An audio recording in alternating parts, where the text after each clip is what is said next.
같이 하나님 말씀 함께 봉독하겠습니다. 사도행전 16장 1절로 10절 말씀 자리에서 일어나셔서 함께 하나님 말씀 한 목소리로 봉독하겠습니다. 시작. 바울은 더베와 루스드라에도 갔다. 거기에는 디모데라는 제자가 있었는데 그의 어머니는 신앙이 돈독한 유대 여자이고 아버지는 그리스 사람이었다. 디모데는 루스드라와 이고니온에 있는 신도들에게 호평받는 사람이었다. 바울은 디모데가 자기와 함께 가기를 바랐다. 그래서 바울은 그 지방에 사는 유대 사람들을 생각해서 디모데를 데려다가 할례를 행하였다. 그것은 디모데의 아버지가 그리스 사람이라는 것을 그들이 모두 알고 있었기 때문이다. 바울 일행은 여러 도시를 두루 다니면서 예루살렘에 있는 사도들과 장로들이 정한 규정들을 사람들에게 전해주어서 지키게 하였다. 교회들은 그 믿음이 점점 더 튼튼해지고 그 수가 나날이 늘어갔다. 아시아에서 말씀을 전하는 것을 성령이 막으심으로 그들은 부르기아와 갈라디아 지방을 거쳐가서 무시아에 가까이 이르러 비두니아로 들어가려고 했으나 예수의 영이 그것을 허락하지 않으셨다. 그래서 그들은 무시아를 지나서 드로아에 이르렀다. 여기서 밤에 바울에게 환상이 나타났는데 마케도니아 사람 하나가 바울 앞에 서서 마케도니아로 건너와서 우리를 도와주십시오 하고 간청하였다. 그 환상을 바울이 본 뒤에 우리는 곧 마케도니아로 건너가려고 했다. 우리는 마케도니아 사람들에게 복음을 전하기 위하여 하나님께서 우리를 부르신 것이라고 확신하였기 때문이다. 아멘. 우리 한국 사람들이 좋아하는 말 중에 하나가 소원 성취라는 말이 아닐까요? 뉴욕타임즈에서 조사를 했습니다. 언제 행복을 느끼십니까? 그럴 때 대부분의 이 설문조사에 대한 이 응답하신 분들이 뭐라고 얘기했냐면은 내가 원하는 것이 이루어졌을 때 나는 행복감을 느낀다, 그렇게 표현했습니다. 누구나 다 자기가 원하는 것이 이루어지기를 바라지요. 그런데 여러분, 예수가 그리스도인 성교적 삶을 이루어가는 분들에게 있어서 가장 중요한 것은 내가 원하는 것이 곧 예수가 원하는 것이 되어야 합니다. 내가 원하는 것 이퀄 예수가 원하는 것. 그러므로 우리의 삶에서 진정한 행복은 이렇게 표현하면 좋겠습니다. 예수께서 꿈꾸신 것이 이루어지면 내가 가장 행복합니다. 이렇게 되는 게 정상이겠죠.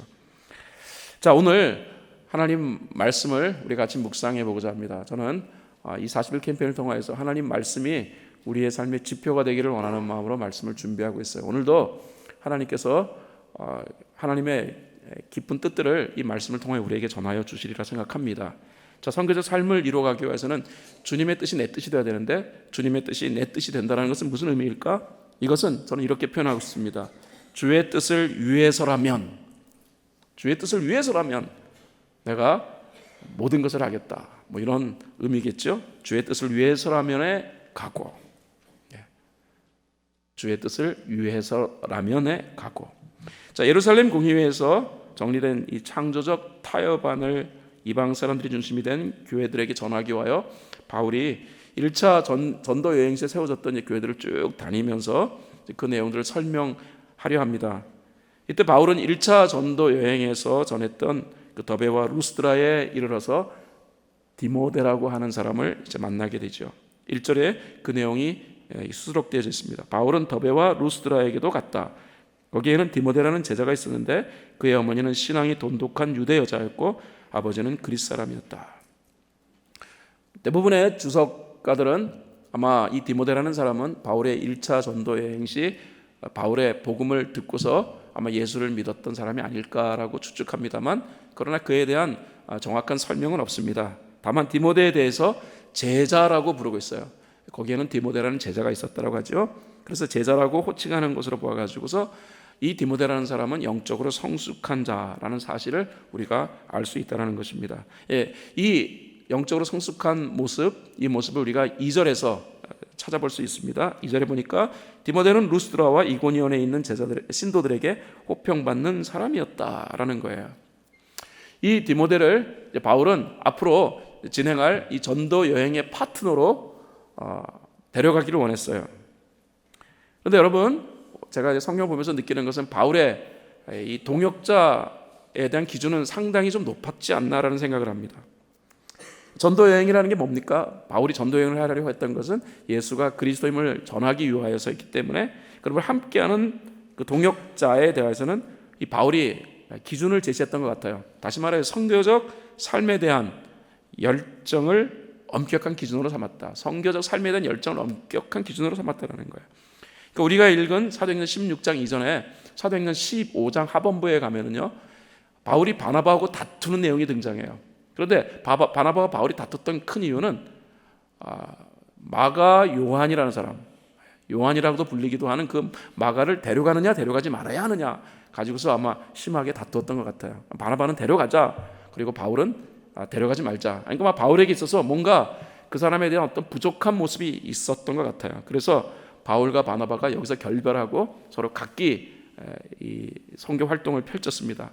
그런 것을 볼 때 바울이 디모데라는 사람을 자기의 선교 여행의 전도 여행의 파트너로 삼으려 했던 것은 아마도 이 디모데라는 인물이 바울이 보기에 정말 아주 괜찮은 선교적 삶의 열망과 열정이 아주 충실한 그 모습을 바울이 보았기 때문이라고 여겨집니다.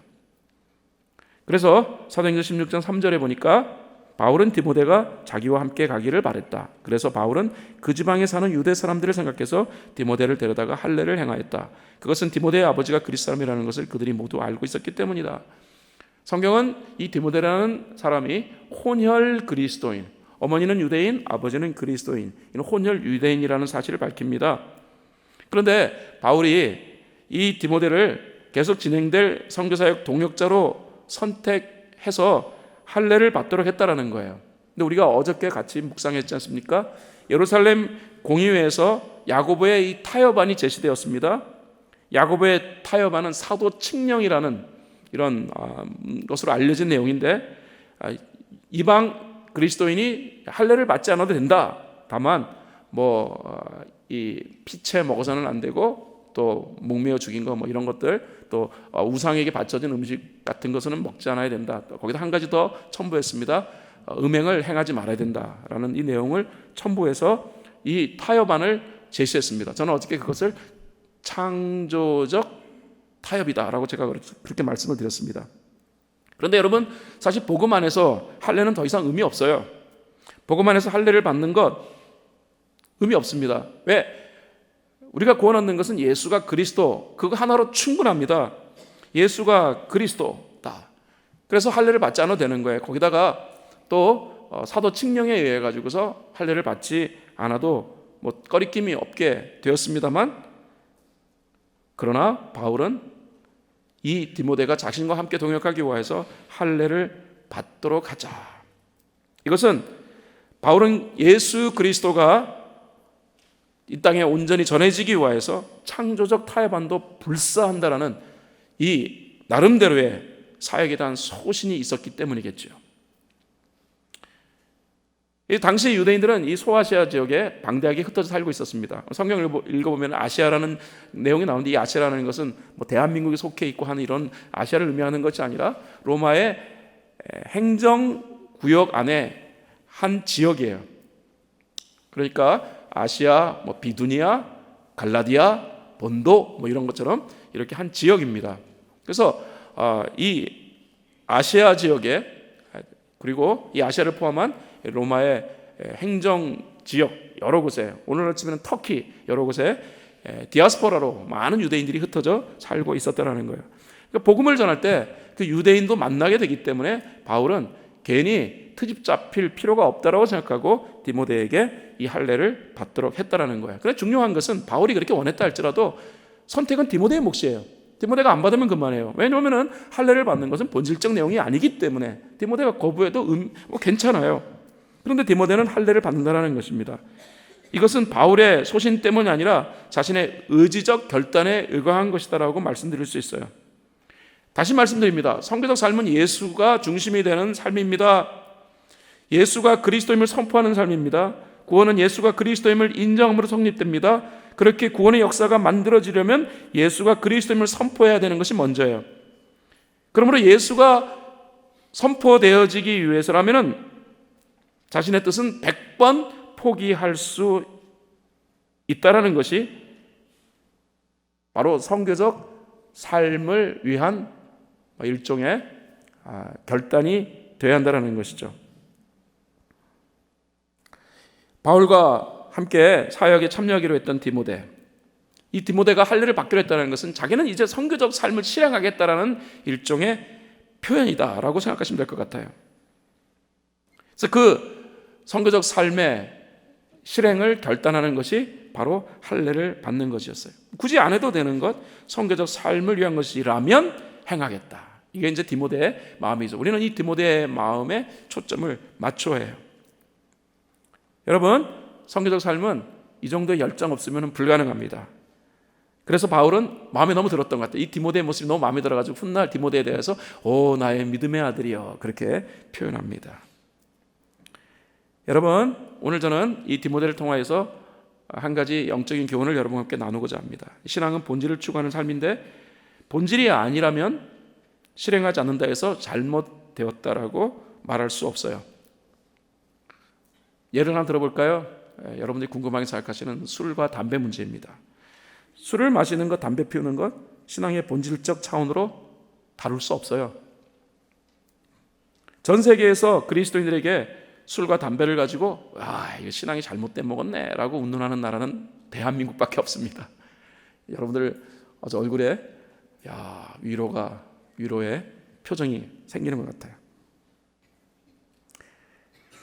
여러분, 술과 담배 문제가 구원과 아무 연관이 없어요. 그러므로 그거 한다 그래가지고서 저 사람의 신앙의 수준이 높고 낮다라고 우리가 판단할 수 없습니다. 여러분, 그래서요 우리 2세권들, 2세 크리스천들은 되게 이해에 대해 자유로워요. 우리 교회 EM도요, EM 회중들 대다수가 술 마셔요. 맥주 마셔요. 담배는 뭐 요즘 많이 안 피우는 것 같은데 일단 술은 되게 마시는 것 같아요. 하지만 우리 KM 쪽에서 바라보면은 저것들이 라는 어떤 불편한 심정이 생깁니다. 그래서 우리 교회는 아닌데 타교회에 있는 영어부에 속한 어떤 2세 그리스도인이 우리 한인교회에서는 너무 술, 담배에 대해서 정죄를 해가지고 그래서 이거 좀 자기가 알아봐야겠다 생각이 들어가지고서 아주 전통적이고 보수적이고 또 개혁주의 신학을 바탕으로 하는 신학교까지 찾아갔어요. 그리고 그 학교에서 제일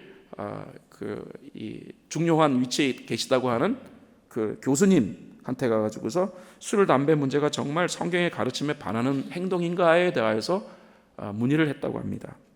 그랬더니 그 신학교의 그 교수, 그 유명한 교수님이십니다. 그분이 웃으시면서 술, 담배 문제는 개인적 기호 사항이다. 그래서 그것 가지고서 이것을 뭐 성경적이냐 아니면 신앙에 문제가 되는 행위냐라고 구분짓는 것은 이슈가 될 수 없다라는 답변을 받아왔다라는 것입니다. 이 2세 크리스천 아이는 그래서 너무 이에 대해 자유의 마음이 생겨가지고 자기는 편안한 마음으로 술을 마신다라고 말하는 것을 제가 들었어요. 여러분, 그러나 중요합니다. 지금부터의 말이 중요합니다. 앞에까지 말에 은혜 너무 받지 마세요. 그러나 여러분, 신앙이 선교적 삶이라는 이 등식을 갖는 순간 한국 그리스도인들은 생각을 달리할 수밖에 없어요. 이 술, 담배 문제가 신앙의 본질적 사항은 아닙니다. 하지만 여러분, 율법에 강한 영향을 받았던, 다시 말해 율법적 사고와 그 다음에 율법적 행위에 대하여서 굉장히 전통적인 사고를 갖고 있는 유대인들에게 할례를 무시하는 태도를 보인다면 예수가 그리스도요라고 말하기도 전에 그들은 마음을 닫아버려요. 절대 진리가 입에서 우리가 설명하기도 전에 그들은 마음을 탁 닫아버려요. 마찬가지입니다. 한국적 상황에서 술, 담배를 가지고 꺼리낌 없이 마시고 담배 피우면서 예수가 그리스도요라고 외친다면 그 외침에 귀 기울일 사람은 별로 없어요. 그래서 선교적 삶을 위하여서 술, 담배가 적어도 코리안 커뮤니티 그리고 코리안 아메리칸 우리 한인 교회에서는 거친 이슈가 될 수 있어요. 그러므로 선교적 삶을 실행하는 그리스도인들에게는 공통적인 모습이 형성된다는 것입니다. 괜찮지만, 본질은 아니지만 이것이 주의 뜻을 위해서라면, 예수가 그리스도임을 전해지는 일을 위해서라면 나는 안 하겠다라는 이 각오가 선교적 삶을 실행하는 자에게 있다라는 거예요.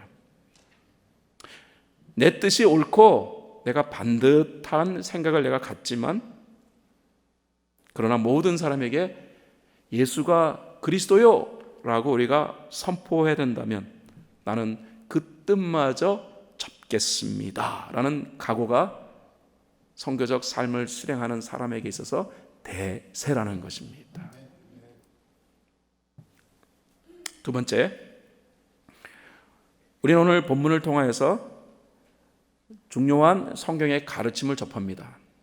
열정보다 순종이 더 중요하다는 거예요. 이건 성경이 가르치는 내용입니다.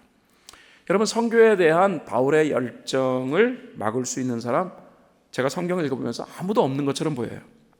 바울은 복음을 위해 완전히 자신을 깨뜨려 버리기로 작정한 사람처럼 보입니다. 그래서 나중에 바울이 예루살렘으로 올라가면은 잡혀가지고서 그래서 혹독한 시련을 당하게 될 것이다. 이건 아예 예언자가 예언한 내용이에요. 그래서 많은 사람들이 바울에게 앞날을 위하여서 더 효율적인 선교를 위하여 가지 마세요 라고 말했는데도 바울은 나 간다. 내가 죽는 한이 있어도 나 간다. 바울의 열정이죠. 그 바울의 열정을 막을 사람은 없는 것 같아요. 이게 굉장히 우리에게 도전이 되는 내용입니다. 바울은 이 선교적 삶의 실행을 위해서 이제 아시아 지역으로 들어가려고 합니다. 이 아시아 지역에 들어가서 내가 예수가 그리스도라는 사실을 선포함으로 아시아 지역을 복음으로 내가 초토화시키겠다. 이런 열정을 가졌던 것 같아요. 그런데 본문을 보면은요, 바울이 이런 열정을 가지고 아시아 지역에 들어가가지고 복음을 전하려고 했는데 성령이 막았다.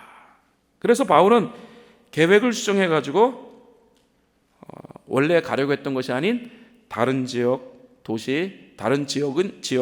비두니아로 들어가려고 했다. 성경이 그렇게 말하죠. 16장 7절 보면은 무시아 가까이 이르러서 비두니아로 들어가려고 했으나 예수의 영이 그것을 허락지 않았다. 계속 막았다라는 거예요. 물론 예수의 영은 성령님을 말하는 것입니다. 이 성령께서 바울이 비두니아 지역으로 들어가려고 했더니 그것도 막았다. 자꾸 뭔가 틀어지는 느낌을 오늘 본문 말씀을 통하여 보게 됩니다. 우리가 이 내용을 우리가 잘 좀 생각해 봐야 돼요. 열정으로 뜨거워서 뭔가 해보려고 하는데 막혀요. 진척이 이루어지지 않아요. 그러면은 누구나 마음이 조급해집니다. 그것은 저나 여러분이나 동일한 마음일 거예요. 그런데도 계속해서 막히고 또 막히면 나중에는 속상해져요. 그러다가 또 회의감도 형성되어집니다. 바울은 열정으로 계획한 자신의 전도 여행에 차질이 생겨가지고서 아마 상당히 속상한 마음을 가졌을 것이다. 저는 그렇게 추측합니다. 그러다가 이제 바울이 드로아라는 곳에 이릅니다. 이 드로아라는 곳은 트로이 목마라고 알려진 그 트로이 목마로 유명한 그 도시예요. 자, 8절에서 9절. 그래서 그들은 무시아를 지나서 드로아에 이르렀다. 여기서 밤에 바울에게 환상이 나타나는데 마케도니아 사람 하나가 바울 앞에 서서 마케도니아로 건너와서 우리를 도와주십시오 하고 간청하였다. 이 마케도니아는 그리스 북부 지역의 이 행정구역이에요. 그래서 그리스가 이렇게 반도지 않습니까? 그래서 유럽으로 향하기 위해서는 이 마케도니아 지역을 통과하면 이제 유럽과 연결되어지는 거예요. 근데 이 마케도니아 사람 한 사람이 와서 도와달라는 환상을 바울이 보게 됩니다. 10절, 이것은 같이 읽어봐야 될 것 같아. 시작. 그 환상을 바울이 본 뒤에 우리는 곧 마케도니아로 건너가려고 했다. 우리는 마케도니아 사람들에게 복음을 전하기 위하여 하나님께서 우리를 부르신 것이라고 확신하였기 때문이다. 이 환상을 통해 가지고 바울이 지금 뭘 얘기합니까? 잘 보세요. 하나님 뜻을 언급하는 거예요. 마케도니아 사람들에게 복음을 전하라는 것이 하나님의 뜻이다라는 점을 사도행전 16장 10절이 밝혀요. 그런데 하나님의 뜻이다라는 것을 바울이 확인한 다음에 바울은 그 뜻을 바로 실행했다. 성경은 이렇게 말하지 않습니까? 그 환상을 본 뒤에 우리는 곧이라는 단어가 중요해요. 곧 마케도니아로 건너가려고 하였다. 여러분, 제 잘 들으셔야 해요. 열정은 되게 좋은 거예요. 저는 열정을 정말 하나님 앞에 우리가 구해야 된다고 생각합니다. 사역에서 이 열정이 배제되어지면은 이 사역 진행할 수 없어요. 그런데 이 사역에서 열정보다 더 중요하게 다뤄져야 할 것이 있다는 사실을 우리는 알아야 해요. 이 사역에서 열정보다 더 중요하게 다뤄져야 될 것은 무엇인가? 순종입니다. 하나님의 뜻 앞에서의 순종입니다. 여러분, 사실 순종이라는 것, 이 순종이라는 것 어느 때 쉽습니까? 내가 어떤 일이 있었어. 내가 무지 하고 싶었어. 너무너무 하고 싶었어. 그런데 하나님께서 너 그것 좀 해줄래? 너 그 일이 너의 일이야 라고 하나님 말씀하셨어요. 그러면 신나는 거죠. 너무 신나는 거죠. 안 그래도 내가 하고 싶었는데 하나님이 그게 내가 너한테 주는 일이야. 그러면 막 신나죠.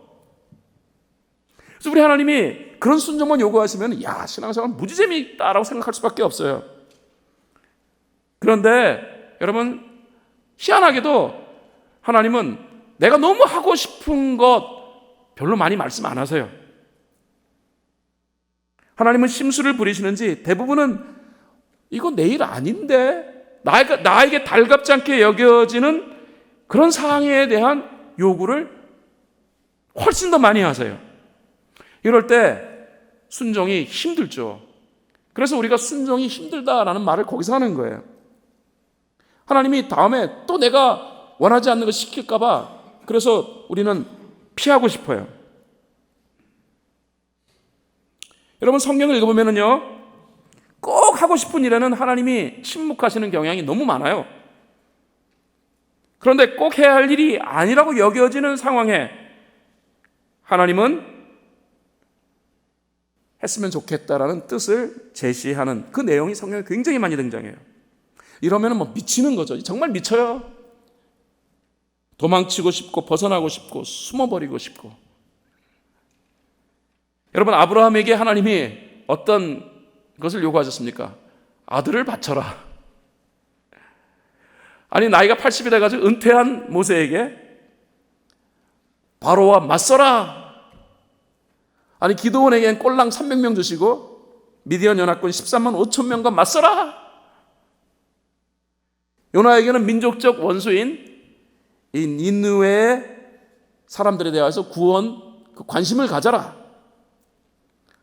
호세아에게는요, 아예 부정한 여인을 아내로 삼아라 라고 말씀하시고, 근데 결혼했는데 이 여자가 막 계속해서 끊임없이 바람 피우고 그래서 거의 가정 파괴 이 행동을 저질러요.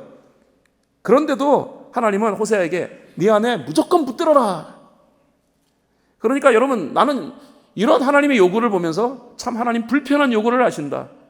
하나님의 요구는 한 99.99%는 다 불편한 요구 같아요. 이래서 순종이 어려운 거예요.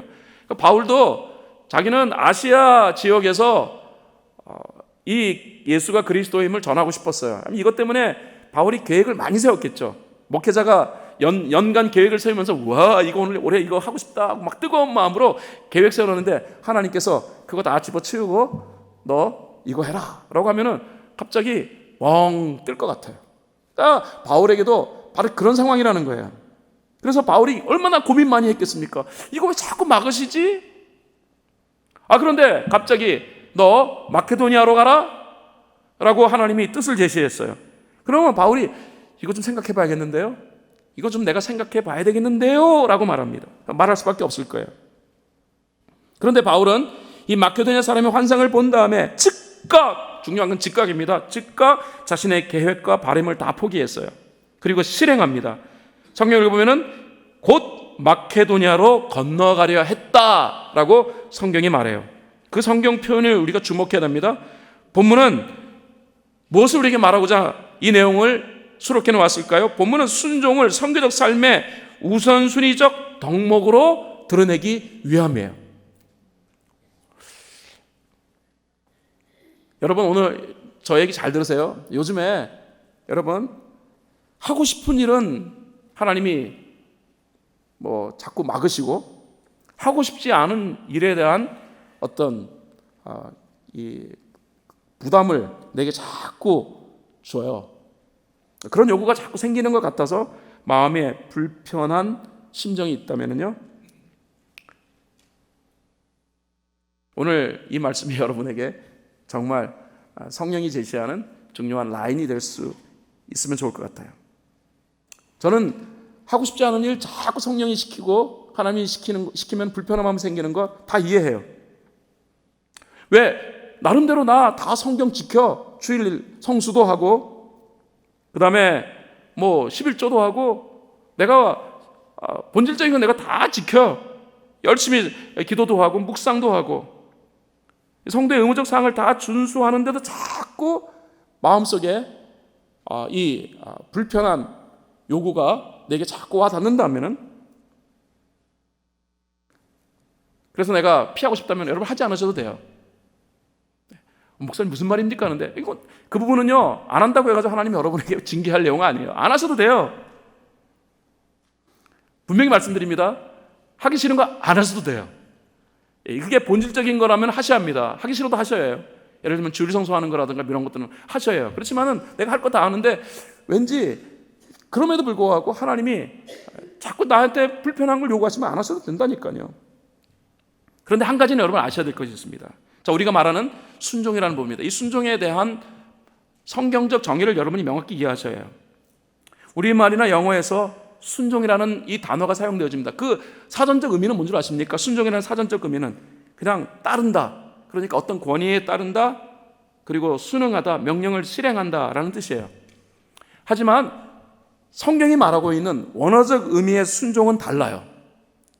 그러니까 성경에서 이 언어는 굉장히 중요합니다. 그러니까 목사가 되려고 하는 사람은 신학교 가가지고 원어를 공부하잖아요. 히브리어, 헬라어를 공부하잖아요.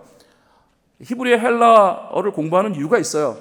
이 성경에서의 언어가 차지하는 위치가 굉장히 크기 때문에 그렇습니다. 그럼 성경에서 말하는 순종이라는 원어적 의미는 뭐냐 그러면은 surrender, 항복하다예요. 헬라어에서 이 순종이라는 것은 휘파쿠오라는 단어로 되어 있어요. 이게 종속하다 또는 항복하다예요. 휘파쿠오라는 말은 누구의 권위 밑으로 들어간다라는 뜻이에요. 항복하다는 뜻이에요. 헬라어의 이 순종하던 휘파쿠오의 이 반대, 다시 말해 한국말로 얘기하면 불순종을 뜻하는 단어가 파라코에라는 단어인데, 파라코에라는 말은 한국말은 불순종이지만 헬라 원뜻은 반역하다예요. 히브리어에서 순종이라는 말을 샤마라고 되어 있습니다. 이 뜻이 뭐냐 그러면은 듣다라는 말이에요. 무슨 뜻이냐면은 노예로서 듣는다는 뜻입니다. 샤마, 하나님이 우리의 주인이시고 우리는 노예예요. 그러므로 이 주인이 노예한테 시키는 말을 기다린다라는 말이에요. 다시 말해요, 순종을 전제로 하는, 듣는다라는 뜻입니다. 순종이라는 말을 여러분 이렇게 생각하시면, 성경이 말하는 순종은 하나님께 항복하다는 뜻이에요. 이 고대 시대 항복하는 사람은 대부분 다 노예가 돼요. 전쟁을 벌여가지고서, 그래서 죽이지 않은 것만으로 감사해, 목숨을 좀 보존하기 위해 행복했어. 그럼 그 사람은 대부분 노예가 됩니다. 노예의 의미가 뭡니까? 자기 뜻을 포기한 자라는 뜻이에요. 노예는 이제부터는 자기 뜻이 없어요. 우리가 많이 사용하는 종이라는 말, 목사님들 향해서 주의 종, 아니 어떤 교회에서는 목사님을 주의 종님이라고 하더라고요. 나는 주님에다 님자 안 붙이고 종에다가 님자 붙이는 이 목사를 이렇게 존중하는 한국교회의 이 아름다운 전통, 좀 잘못된 생각해요. 주님의 종이지 주의 종님이 아니잖아요. 그래서 아예 이렇게 하셔요. 주님의 종놈 이렇게 붙여도 된다고 생각해요. 종이라는 건 뭐냐면 자기 뜻을 포기한 자라는 뜻이에요. 목사님들이 요즘은 자기 뜻이 너무 강해. 저를 포함했습니다. 그래서 종이라는 말이 둘로스라는 말도 사실 둘로스라는 의미는 노예예요. 자기 뜻을 포기한 자가 노예라는 말입니다. 여러분, 신앙생활이 성교적 삶이 돼야 됩니다. 신앙생활이 성교적 삶이 다 되지는 않기 때문에 드리는 얘기예요. 신앙 삶의 본질적 의미는 성교적 삶이에요. 그러면은 이 성교적 삶은 내가 원하는 것을 실행하는 것이 아니라 주님의 뜻을 실행하는 것이지 않습니까? 그러므로 성교적 삶을 진행하다 보면은 어떤 경우에는 내가 하기 싫은 것이 주님의 요구가 되는 경우가 상당히 많아요. 가능하면은 내가 하고 싶은 일을 좀 성교적 삶에서 만나게 해주면 좋을 텐데, 주님은 우리에게 원수를 사랑하라느니, 원수에게 가서 복음 전하라느니, 그 다음에 누가 나한테 불합리한 요구를 하는데 너 그 사람 영원 사랑해서 그냥 들어줘라, 그 사람 마음 맞춰줘라. 짜증나죠. 근데 그거 여러분 안 하셔도 돼요. 왜냐하면은 우리가 너무 힘든 부분인데 하나님이 우리에게 강요하지는 않으세요.